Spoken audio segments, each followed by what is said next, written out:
Assalamu alaikum wa rahmatullahi wa barakatuh mes chers frères et sœurs. Aujourd'hui, Inch'Allah, le sujet donc de cet épisode est est-ce qu'Allah Azza wa Jal aime-t-il tout le monde?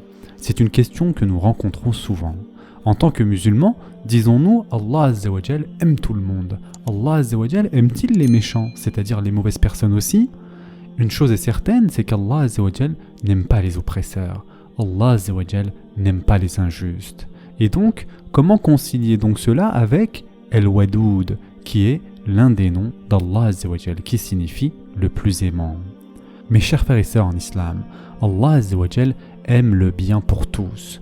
Ce n'est pas qu'Allah Azza wa Jal n'aime pas un oppresseur simplement à cause de qui il est, c'est surtout l'oppression qui fait obstacle à la valeur par défaut de la personne. L'oppression fait obstacle à l'amour d'Allah Azza wa Jal. Cependant, Allah aime toujours que cette personne se tourne vers lui. Par conséquent, ce n'est pas qu'Allah Azza wa Jal abandonne une personne ou qu'il déteste une personne et veut qu'elle soit punie et qu'elle subisse des choses horribles. Certes, l'acte en question, la désobéissance, l'oppression, la transgression fait qu'il y a une barrière placée entre cette personne et l'amour d'Allah subhanahu wa ta'ala. Et pourquoi tout ceci est important, mes chers frères et sœurs? Nous ne pouvons pas dire que celui qui s'engage activement dans la droiture est comme celui qui s'engage activement dans la méchanceté, que les deux ont le même statut aux yeux d'Allah Azza wa Jal. Cela n'a aucun sens. Cela a l'air d'aller quand cela se présente sous forme d'un poème, d'un tweet, d'une publication ou d'une citation. Dieu aime tout le monde. Cela dépend des implications, mes chers frères et sœurs. Si vous dites Dieu aime tout le monde, dans le sens où Dieu aime le bien pour tout le monde, oui, c'est vrai. Mais quand vous le dites au sens de l'individu, Allah Azza wa Jal aime-t-il le tyran? Ou alors aime-t-il celui qui est opprimé par le tyran? Et enfin, le tyran est-il capable d'être aimé par Allah Azza wa Jal? Voyez-vous la différence ici? Ce tyran est capable d'être aimé par Allah Azza wa Jal, mais il doit supprimer la barrière qu'il a érigée et qui empêche l'amour d'Allah Azza wa Jal de l'atteindre. L'oppression fait partie de votre capacité à le faire. La méchanceté aussi dépend de votre capacité. Ce sont des choses que vous faites parfois. Et donc, vous mettez cette propre barrière entre vous et Allah subhanahu wa ta'ala. Lorsque vous décidez d'enlever cette barrière, l'amour d'Allah Azza wa Jal vous atteindra à nouveau. Mais sachez que si vous vous engagez dans ce genre d'action, vous avez décidé par vous-même de vous déconnecter de l'amour d'Allah Azza wa Jal. Et c'est un point important à comprendre car il y a des implications théologiques pour nous. Quand Allah Azza wa Jal dit qu'il n'aime pas les mauvaises personnes, les méchants ou la méchanceté, cela signifie lorsque vous ne restez pas à votre place et que vous décidez de transgresser. La méchanceté signifie également que vous ne restez pas dans votre voie en ce qui concerne votre relation avec Allah Azza wa Jal. Allah subhanahu wa ta'ala vous a donné une voie, vous sortez de cette voie-là et vous vous en écartez.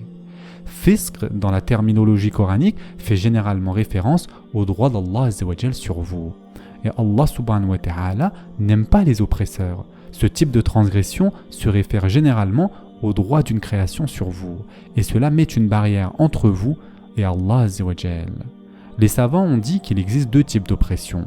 Tout d'abord, le fait d'opprimer activement et de nuire à quelqu'un. Et deuxièmement, avec le non-respect des droits de quelqu'un. Une chose est certaine, c'est que nous ne pouvons pas opprimer Allah Azza wa Jal. Nous ne faisons du tort qu'à nous-mêmes lorsque nous désobéissons à Allah Azza wa Jal ou lorsque nous opprimons d'autres êtres humains. Concernant maintenant la station de repentance, Allah Azza wa Jal dit dans le Coran « Car Allah aime ceux qui se repentent et il aime ceux qui se purifient » Surat al-Baqarah, verset 222. Cela signifie qu'il y a une station à atteindre pour obtenir l'amour d'Allah Azza wa Jal. Ibn al-Qayyim nous mentionne des stations. Lorsque vous atteignez par exemple la miséricorde d'Allah Azza wa Jal, vous avez alors une station auprès d'Allah Azza wa Jal. Cela s'accorde avec la personnalité spirituelle en question. Il y a la station du repentir, la station de la charité, la station du tawakkul, etc. Ce sont des stations auprès d'Allah Azza wa Jal. Quant à l'imam An-Nawawi, il a mentionné que la station du repentir est la plus grande station. Par conséquent, le prophète sallallahu alayhi wa sallam excelle dans cette station de tawbah. Sa tawbah n'est pas due au fait qu'il a fait quelque chose de mal, non pas du tout. Sa tawbah est due au mérite de revenir activement à Allah Azza wa Jal.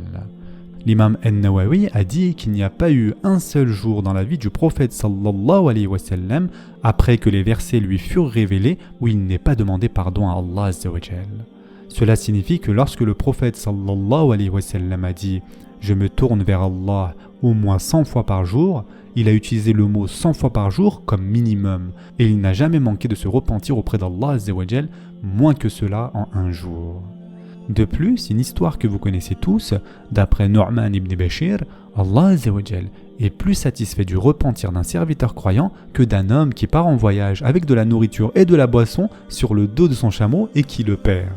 Oui, mes chers frères et sœurs en islam, Allah est plus satisfait du repentir de son serviteur que de celui qui retrouve son chameau après l'avoir perdu dans le désert sans nourriture ni boisson et qui dit après avoir retrouvé son chameau « Oh Allah, tu es mon serviteur et je suis ton Seigneur ».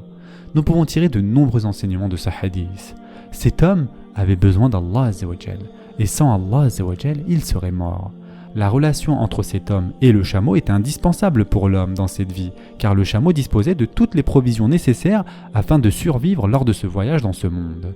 Et la relation avec Allah azza wa jal est tout aussi vitale pour votre survie spirituelle, que l'était donc ce chameau avec toutes les provisions nécessaires pour le voyage.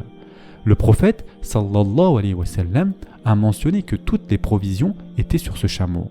Cela signifie que si vous perdez le chameau, vous perdez tout le reste.